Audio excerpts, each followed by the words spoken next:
اعوذ باللہ من الشیطان الرجیم بسم اللہ الرحمن الرحیم واستعینوا بالصبر والصلاۃ ان اللہ مع الصابرین یا رب صلی وسلم دائما ابدا اللہ حبیبی خیر خلق کلہم هو الحبیب الذی ترجو شفاعۃ لکل حال من الاحوال مقتحم جزا اللہ عنا سیدنا محمد صلی اللہ علیہ وسلم وآلہ۔ حضرت تقی الامت کی الصلاۃ و صبر و صلاح سے ہماری آج 7ویں نشست ہے۔ یہ شریعت جو ہے اور انسان جو ہے ظاہر اور باطن کا مجموعہ ہے۔ ظاہری جسم اور اس کے احکام ہیں، اور دل و دماغ جو باطن کی چیزیں اس کے احکام ہیں، اور یہ ساتھ ساتھ چلتے رہتے ہیں۔ اور ان ساری چیزوں کی پھر اپنے فرائض واجبات ہیں۔ قرآن میں جہاں نص کے ساتھ امر ہوتا ہے تو وہ فرض ہوتا ہے، جیسے اقیم الصلاۃ واصبر، صبر کرو، تو یہ اسی چیزیں ہیں۔ ظاہر کے اوپر بھی فقہا نے اس کی فرائض واجبات سنن مستحبات یہ ساری چیزیں جمع فرمائی ہیں،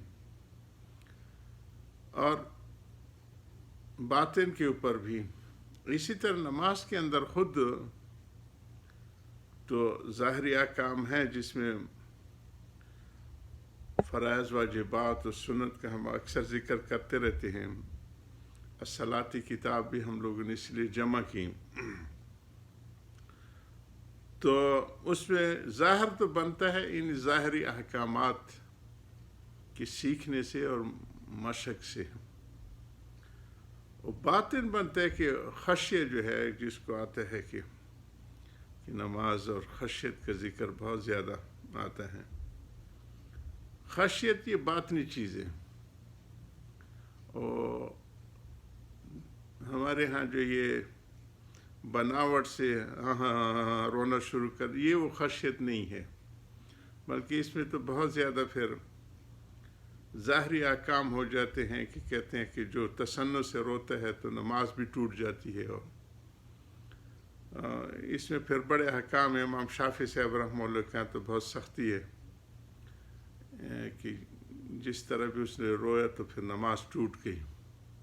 وضو کا بھی پھر اسی طرح آتے ہیں باہر کے، لیکن اصل خشیت تو دل کے ساتھ تعلق رکھتی ہے، اور خشیت کا پھر تعلق مع اللہ کے ساتھ اور کثرت ذکر اور دوام کے ساتھ، تو ظاہر اور باطنی بہت جڑے ہوئے ہیں۔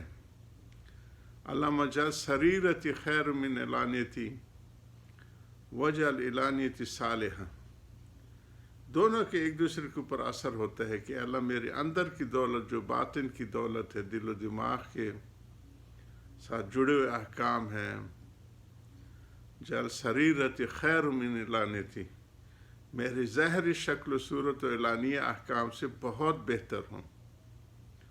وجل علانیتی صالحہ، اور میری جو ظاہر ہے وہ بھی ایسے ویسے نہ ہو، فساق و فجار جیسے نہ ہو، وہ آپ کی نیک و صالح بندے، اور جو اصل نمونہ حضور صلی اللہ علیہ وسلم، حضور اقدس صلی اللہ علیہ وسلم کی ذات اقدس ہے، اور پھر وہ سلسلہ در سلسلہ صحابہ رضوان اللہ علیہم اجمعین، ائمہ مجتہدین، ہمارے اکابرین اب تک اسی سلسلے میں چل رہے ہیں۔ من جمع بینہما، جنہوں نے دونوں کو جمع کر دیا، فقط تحقق، اصل محققین یہی ہوتے ہیں کہ جو ان دونوں کو جمع کرتے ہیں اور اس کی سائے میں لگے رہتے ہیں دن رات، کہ وہ ظاہر بھی صالحین جیسا رہے اور باطن بھی کاملین جیسا رہے۔ تو اس کے لیے پھر یہ ساری مشقیں ہوتی ہیں جی۔ علم ظاہر پہلے سکھایا جاتا ہے، اور یہی میں عرض کرتا ہوں کہ حضور صلی اللہ علیہ وسلم کے زمانے میں بھی صوفی کا مقام بھی تھا، صوفی کا کام بھی تھا، صوفی کا نام بھی تھا۔ کام کیا تھا؟ علم پہ عمل، جو سیکھا جا رہا ہے، جو پڑھا جا رہا ہے، یہ عملی شکل میں آ جائے۔ باتوں سے زیادہ یہ طبیعت اور حال بن جائے. تو اس کی عیسائی ہوتی ہے. اس وقت قوتیں بھی زیادہ قوی تھی اور نگاہیں بھی بہت قوی تھی اور صحبتیں بھی بہت زیادہ مؤثر تھی، جیسے حضور صلی اللہ علیہ وسلم کی سب سے زیادہ مؤثر صحبت تھی. تو سارے صحابہ ایک نظر میں ایک ہی مجلس میں رنگ جاتے تھے. اب زمانے میں بہت زیادہ فساد بھی آ گیا ہے، جیسے کہ وہ پھیل جاتی ہیں آج کل، وائرس پھیلے ہوئے، پینڈامک ہوتی ہیں، وہ ہر ایک کو متاثر کرتی ہے. تو اس طرح جو معصیتوں کا ماحول ہو گیا ہے وہ بھی بہت قوی ہو گیا، اور اس کے لیے بہت قوی اثر والے اکابرین کی ضرورت ہے کہ ان کی پھر نگاہیں اور مجلس سے اس سارے ان کی اثرات سے اور مہلک اثرات سے بچنے کے لیے اللہ سبحانہ تعالیٰ پھر فضل حق اپنا فضل فرماتے ہیں نگاہ مردان حق کی. تو یہ سنت ایسی جاری ہے. تو اس کے لیے الحمدللہ مولوی ہرگز نشد مولائے روم تا مرید شمس تبریز نشد. مولوی اس وقت تک مولائے روم یعنی علم و دانائی کا خزانہ جو ہے، مثنوی مولانا روم صاحب رحمہ اللہ کی شرح کلید مثنوی کے نام سے حضرت حکیم الامت نور اللہ مرکدو نے 16 جلدوں میں فرمایا. اس سے اندازہ لگے کہ کتنی اہم کتاب ہے. ہست قرآن در زبان پہلوی، یہ قرآن کی تشریح ہے جو فارسی زبان میں یا پہلوی زبان میں کی گئی ہے، اور اسی کو پھر ہمارے اکابرین میں ہمیشہ 3 کتابوں کا درس کا اہتمام ہوتا رہا: تفسیر قرآن کا، حدیث نبوی شریف کا، اور مثنوی شریف کا. حضرت حاجی صاحب رحمہ اللہ باقاعدہ مثنوی شریف کا درس دیا کرتے تھے، اور ہمارے دیگر اکابرین بھی اس کے اہتمام کرتے رہتے ہیں.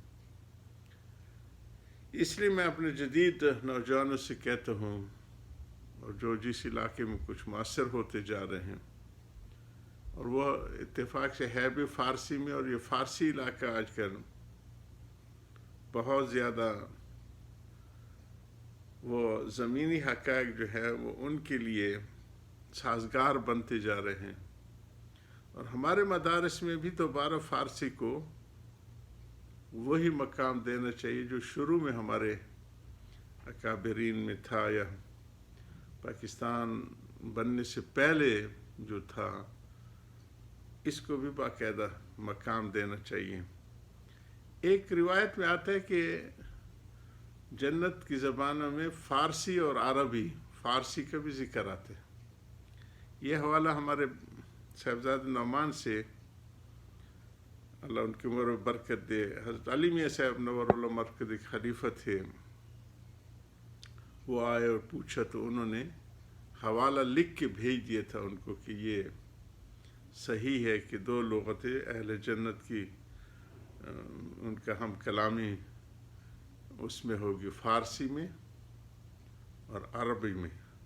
تو فارسی میں ہمارا بہت زیادہ علمی خزانہ ہے، تو اس لیے ہمارے اسکول اور مدارس میں عربی اور فارسی دونوں کو ایک مقام دینا چاہیے کہ ہمارے بچے ان علوم سے فیضیاب ہو سکے، اور حقیقی دین ظاہری بھی اور باطنی بھی ان کو حاصل ہو جائے.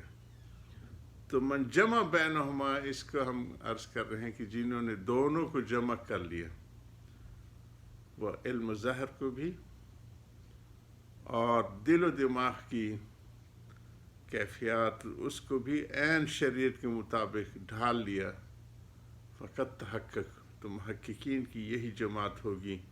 اللہم اجعلنا منہم، وآخر دعوانا الحمدللہ رب العالمین.